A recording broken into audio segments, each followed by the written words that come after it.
श्री शिवाय नमस्तुभ्यम, श्री शिवाय नमस्तुभ्यम। माता रानी के बहुत ही मधुर भजन सुनी लो।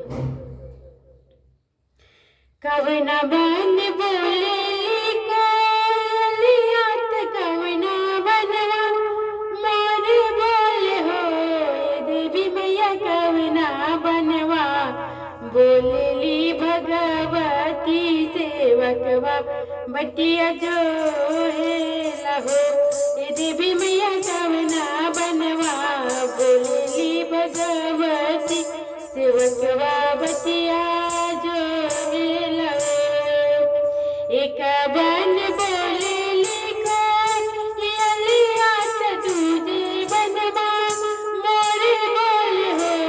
देवी मैया तीजे बनवा बोलेली भगवती सेवकवा बटिया जो है लहो। ये देवी मैया तीजे बनवा बोलेली भगवती सेवकवा बटिया जो है लहो। कवन फूल माई के रहनवा, कवन फूल दासन हो। देवी मैया कवन फूलवा मैया के आहार सेवकवा बटिया जो है लहो। ये देवी मैया कवन फूलवा मैया के आहार सेवकवा बटिया जो है लहो।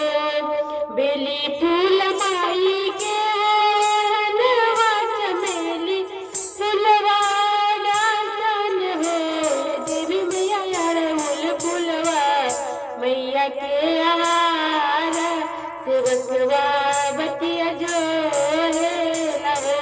ये देवी मैया अड़हुल फूलवा मैया के आहार सेवकवा बटिया जो है लहो। कवन सिंदूर मैया के ओढ़नवा, कवन सिंदूरा दासन हो। देवी मैया कवन सिंदूरा मैया के सिंगार सेवकवा बटिया जो है लहो। ये देवी मैया कवन सिंदूरा मैया के सिंगार सेवकवा बटिया जो है लहो। लाल सिंदूर मैया के ओढ़नवा, पियर सिंदूरा दासन हो। देवी मैया बकरा सिंदूरा मैया के सिंगार सेवकवा बटिया जो है लहो। ये देवी मैया बकरा सिंदूरा मैया के सिंगार सेवकवा बटिया जो है लहो। जय माता दी।